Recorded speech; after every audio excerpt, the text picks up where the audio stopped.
সময় স্বল্পতার কারণে অনেক দিন কোনো লং ভিডিও তৈরি করি না, তাই আজকে একটু লং ভিডিও বানাচ্ছি। সবগুলো আমার নিজের হাতে লাগানো কিছু গাছ। প্রতিটা সংসারে যদি নিজের হাতে কিছু করা হয় তার মায়াই আলাদা। এটা একটা শিউলি ফুলের চারা। শিউলি ফুলের চারাটা বৃষ্টি হয়েছে, সুন্দরভাবে তাজা হয়েছে।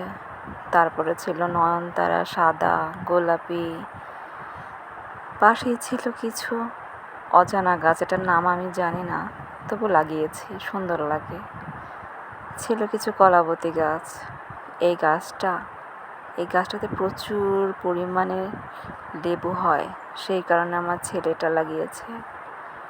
আর এই পেয়ারা গাছটা এত মজার পেয়ারা হয়, আর প্রচুর পেয়ারা হয়, তবে বৃষ্টিতে বেশি পেয়ারাই পোকা ধরে গেছে। সব আমার নিজের হাতের যত্নে গড়া কিছু গাছ। দেখলেই খুব ভালো লাগে, সবুজে সবুজে ভরা।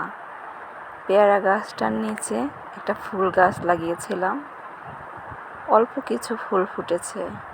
ফুল দেখলে তো আমার এমনি ভালো লাগে। তারপরে আরও কিছু গাছ লাগিয়েছি। এই গাছটা কি তোমরা কেউ চিনো? এর নাম হচ্ছে দুপুরমণি গাছ।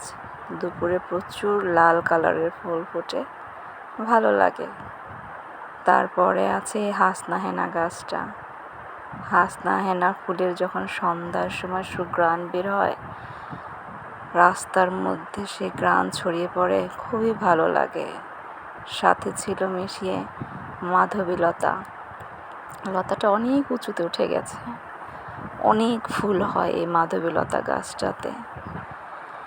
এমনি করে নিজ হাতে হাতে আমি অনেকগুলো গাছ লাগিয়েছি।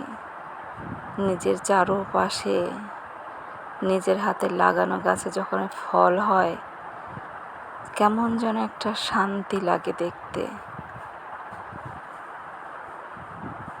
নিজের হাতের জিনিসে একটা অন্য রকমের মায়া। পাশে ছিল আবার বড়ই গাছ, সুপারি গাছ। এটা একটা আতা ফলের চারা। চারাটা ছোট, রাস্তার কাছে হয়েছে। রাস্তার কাছে গাছ লাগানো উদ্দেশ্যটা হচ্ছে যাতে ছোট ছোট বাচ্চারা বা পথিক যেই যায় সে যেন দুই একটা খেতে পারে।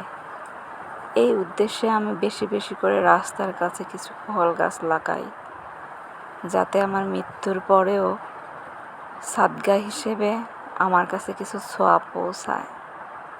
ছেলেমেয়েরা বড় হলে রাখে কিনা জানি না, তবু আমার আপ্রাণ চেষ্টা কিছু গাছ লাগিয়ে যাওয়া। এটা একটা কদম ফুল গাছ, প্রচুর কদম ফুল ফোটে, খুবই সুন্দর লাগে কদম ফুলগুলো যখন ফুটে গাছটিকে। আমার বাড়ির চারপাশেই কিছু ফুল গাছ, ফল গাছ, এগুলো দিয়ে আমি পুরো বাড়িটাকে ঘিরে রেখেছি। ভালো লাগে আমার কাছে।